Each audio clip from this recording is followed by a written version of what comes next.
We always put so much pressure. I mean, I'm glad Sanju Samson doesn't listen to conversations of other people while he's batting. Otherwise, he'd get out all the time. He'd be like, stop talking about me. But really, we keep mentioning the same thing, Lisa. He's looking good, but will he carry on? Well, today he looked good and he carried on. Obviously he got to that stage in the innings, he could have made it 3 figures. Yeah, there was a poll, wasn't there, about who's the more stylish batter.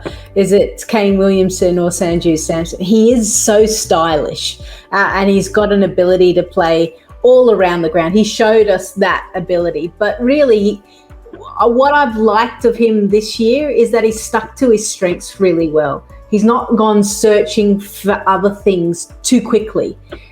Sometimes we see in the shortened format players trying to reinvent or try to take the extra risk, but he's playing risk-free to start with, and then right at the end he's capitalising.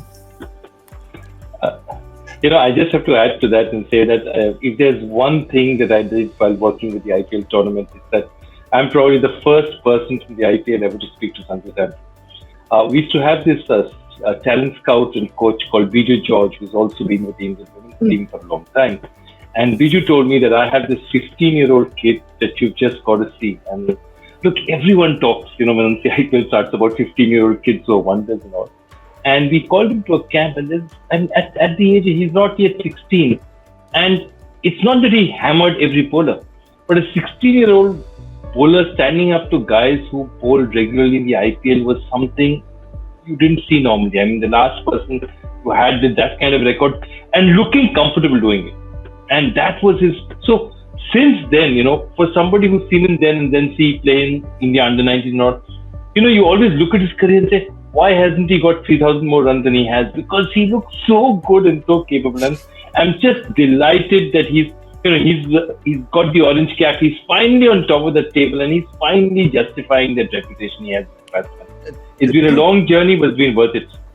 This is the season for him. 433 runs as captain. That's the big difference for him this season. He's had the added responsibility with the likes of Virat Kohli. We've had so much talk about whether captaincy gives you a burden. Do you want to be freed of that burden? He obviously likes it. But Joy, just to follow up that very quickly, 2 quick questions.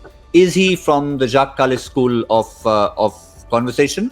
And B, at the age of 15, would every one of his strokes enter a beauty pageant? And you're trying to see which is the prettiest. Look, I'll tell you one thing. At 15, he was actually quite ready for the Jacques Kallis school. He was a very quiet, tongue-tied, shy young man. And then in 2012, he was part of that winning KKR team. Just was on the bench. But he was there in 2012 when Kolkata won the title.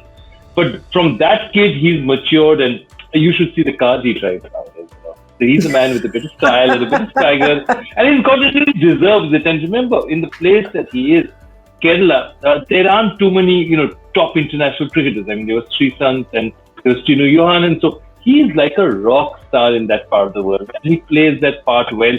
He's a confident young man now. So he's stylish now, but he was Jacques Kallis' school.